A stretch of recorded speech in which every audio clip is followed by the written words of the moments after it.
Hello amigos, నేను 11 చాప్టర్స్ని most important topics లేదా high weightage chapters JEE Mains 2026కి ప్రిపేర్ అవ్వాల్సిందిగా ర్యాంక్ చేశాను. నేను ఎందుకు ఆ విధంగా ర్యాంక్ చేశాను అనేది మీకు స్టాట్స్తో ఎక్స్ప్లెయిన్ చేస్తాను. ఈ ర్యాంకింగ్లో నెంబర్ 1 వచ్చేసి మీకు మ్యాట్రిసెస్ అండ్ డిటర్మినెంట్స్. అయితే మీరు చూసుకోవచ్చు ఇక్కడ లాస్ట్ 6 years పేపర్స్ తీసుకుంటే, అంటే 2020-2025 పేపర్స్ కనుక తీసుకుంటే మనకు మ్యాట్రిసెస్ అండ్ డిటర్మినెంట్స్లో 258 క్వశ్చన్స్ వచ్చాయి.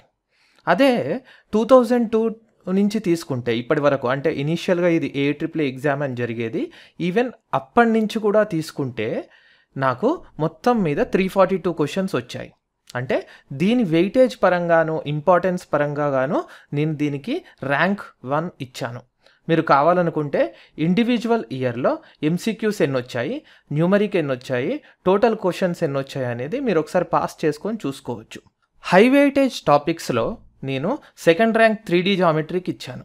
దీనికి గల రీజన్ ఏంటంటే మీకు చూడొచ్చు, లాస్ట్ 6 years కనుక తీసుకుంటే 20 నుంచి 25 వరకు 270 క్వశ్చన్స్ వచ్చాయి. అదే నాకు ఇన్సెప్షన్ ఆఫ్ జేఈ మెయిన్స్ అంటే 2002 నుంచి కనుక తీసుకుంటే మొత్తం నాకు 361 క్వశ్చన్స్ వచ్చాయి. అలాగే 25-24లో కూడా మీరు చూసుకోవచ్చు ఇండివిజువల్గా 34 and 43 క్వశ్చన్స్ వచ్చాయి. అయితే 3D geometry and matrices more or less same weightage అనుకోవచ్చు. బట్ నేను కంపారిటివ్లీ ఫస్ట్ మ్యాట్రిసెస్ అండ్ డిటర్మినెంట్స్కి ఇచ్చాను, సెకండ్ 3D జామెట్రీకి ఇచ్చాను. ఈ ర్యాంకింగ్స్లో నాకు థర్డ్ ర్యాంక్లో వచ్చేది ఏంటంటే డెఫినెట్ ఇంటిగ్రేషన్. హై వెయిటేజ్ టాపిక్స్లో ఇది థర్డ్ ర్యాంక్. ఇందులో టోటల్ క్వశ్చన్స్ లాస్ట్ 6 yearsలో 230 క్వశ్చన్స్ వచ్చాయి. అదే మొత్తం 2002 నుంచి కనుక తీసుకుంటే నాకు మొత్తం నెంబర్ ఆఫ్ క్వశ్చన్స్ 299 క్వశ్చన్స్ వచ్చాయి. 25-24లో వచ్చేసి నాకు టోటల్ 23 and 43 క్వశ్చన్స్ రెస్పెక్టివ్గా వచ్చాయి. థర్డ్ ర్యాంక్ డెఫినెట్ ఇంటిగ్రేషన్కి ఇస్తాను నేను. హై వెయిటేజ్ టాపిక్స్లో నాకు ఫోర్త్ ర్యాంక్ వచ్చేసి సీక్వెన్సెస్ అండ్ సిరీస్. ఇది చాలా ఈజీగా కూడా ఉంటుంది, చాలా తొందరగా కూడా పర్ఫెక్ట్ అవ్వచ్చు. జస్ట్ ఏంటంటే నెంబర్ ఆఫ్ క్వశ్చన్స్ ఎక్కువగా సాల్వ్ చేయాల్సి ఉంటుంది. ఇందులో లాస్ట్ 6 yearsలో 20 నుంచి 25లో 199 క్వశ్చన్స్ వచ్చాయి. బిగినింగ్ నుంచి నాకు టోటల్గా 276 క్వశ్చన్స్ వచ్చాయి. 25లో 27 క్వశ్చన్స్, 24లో టోటల్ 36 క్వశ్చన్స్. ఈ విధంగా నాకు హై వెయిటేజ్ టాపిక్స్లో ఇది ఫోర్త్ ర్యాంక్లో వస్తుంది. హై వెయిటేజ్ టాపిక్స్లో ఫిఫ్త్ ర్యాంక్లో నాకు వెక్టర్ ఆల్జిబ్రా వస్తుంది. నాకు one of the most favourite topic.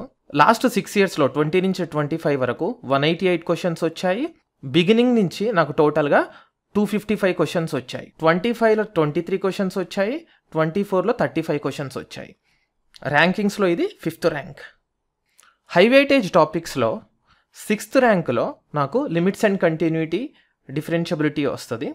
Last 6 yearsలో 20 నుంచి 25 వరకు 181 క్వశ్చన్స్ వచ్చాయి. 2002 నుంచి ఇప్పటి వరకు టోటల్గా నాకు 257 క్వశ్చన్స్ ఈ టాపిక్ నుంచి వచ్చాయి.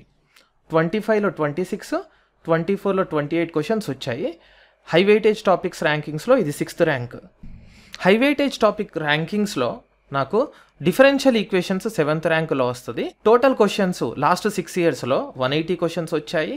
2002 నుంచి ఇప్పటి వరకు టోటల్గా అపియర్ అయిన క్వశ్చన్స్ దీంట్లో 225 క్వశ్చన్స్. అయితే 25లో 21 క్వశ్చన్స్, 24లో 37 క్వశ్చన్స్ వచ్చాయి.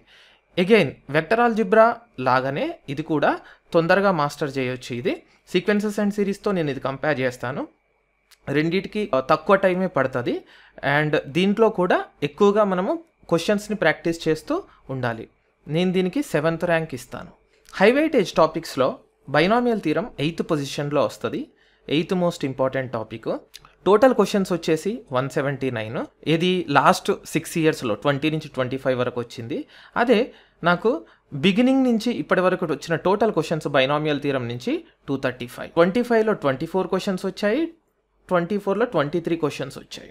ఇది కూడా one of the most important topics. మనకు ఇది కూడా ఈజీగానే మాస్టర్ చేయొచ్చు. అప్లికేషన్స్ ఆఫ్ డెరివేటివ్స్ అనే టాపిక్ నాకు 9th పొజిషన్లో ఇంపార్టెంట్. అది టోటల్ క్వశ్చన్స్ ఇప్పటి వరకు 20 to 25 ఎప్పటి వరకు ఎన్ని క్వశ్చన్స్ వచ్చాయి లాస్ట్ 6 yearsలో అంటే 149 క్వశ్చన్స్ వచ్చాయి. బిగినింగ్ నుంచి ఇప్పటి వరకు టోటల్గా అపియర్ అయిన క్వశ్చన్స్ దీంట్లో 223. 2025లో 14 క్వశ్చన్స్, 2024లో 26 క్వశ్చన్స్ వచ్చాయి. ఈ టాపిక్తో ప్రాబ్లం ఏంటంటే చాలా థియరీ ఉంటుంది, చాలా క్వశ్చన్స్ చేయాలి, చెప్పాలంటే చాలా లాంగ్ టాపిక్. దీంట్లో హై వెయిటేజ్ టాపిక్స్లో నాకు ప్రాబబిలిటీ 10th పొజిషన్లో వస్తుంది. దీంట్లో లాస్ట్ 6 ఇయర్స్లో 20 నుంచి 25 వరకు 157 క్వశ్చన్స్ వచ్చాయి.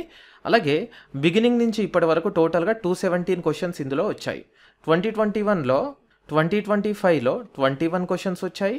2024లో 26 క్వశ్చన్స్ వచ్చాయి. హై వెయిటేజ్ ఉన్న టాపిక్స్లో ఇది 10th. 11th పొజిషన్లో నేను పర్మిటేషన్స్ అండ్ కాంబినేషన్స్ ఇచ్చాను.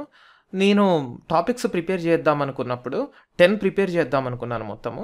బట్ ఏంటంటే probability and permutations combinations more or less same weightage ఉంటాయి అండ్ ఇవి పక్కా హై వెయిటేజ్ కింద రావాల్సిందే. లాస్ట్ 6 ఇయర్స్లో 20 నుంచి 25 వరకు 151 క్వశ్చన్స్ వచ్చాయి. బిగినింగ్ నుంచి ఇప్పటి వరకు టోటల్గా 198 క్వశ్చన్స్ వచ్చాయి. ఇందులో ఒక ఐరనీ ఏంటంటే న్యూమరిక్ క్వశ్చన్స్ ఒకసారి అబ్జర్వ్ చేయండి. న్యూమరిక్ క్వశ్చన్స్ ఈ చాప్టర్లో చాలా ఎక్కువగా వస్తుంటాయి. కంపారిటివ్లీ ఎంసీక్యూస్ ఎక్కువగా వస్తుంటాయి, వేరే చాప్టర్స్లో న్యూమరిక్ తక్కువగా వస్తుంటాయి. బట్ ఈ చాప్టర్లో పోటాపోటీగా న్యూమరిక్ చూడండి, 13, 8, ఇక్కడ కూడా 13, 8, 19, 28, ఇక్కడ న్యూమరికల్ ఇంకా ఎక్కువ వచ్చాయి. ఇక్కడైతే ఏకంగా 2, 19, ఇక్కడైతే 10, 15, ఇక్కడైతే 8, 8. సో కంపారిటివ్లీ న్యూమరిక్ క్వశ్చన్స్ వచ్చే ఆస్కారము పర్మిటేషన్స్ అండ్ కాంబినేషన్స్ చాప్టర్లో చాలా ఎక్కువగా ఉంటాయి. ఒకసారి నేను సమ్మప్ చేయాలంటే ఈ 11 చాప్టర్స్ హై వెయిటేజ్ లాగా నేను ఎలా కన్సిడర్ చేశానంటే 99% ఏమో స్టాట్స్ బేస్డ్గా చేశాను, ఒక 1% ఏమో ఎక్స్పీరియన్స్గా కొద్దిగా ర్యాంకింగ్స్ అటు ఇటుగా మార్చాను. Thank you everyone. ఇది బాగా గుర్తుపెట్టుకోండి. ఈ 11 టాపిక్స్ మీరు బాగా మాస్టర్ చేస్తే చాలా ఎక్కువ మార్కులు తెచ్చుకునే ప్రాబబిలిటీ చాలా ఎక్కువగా ఉంటుంది.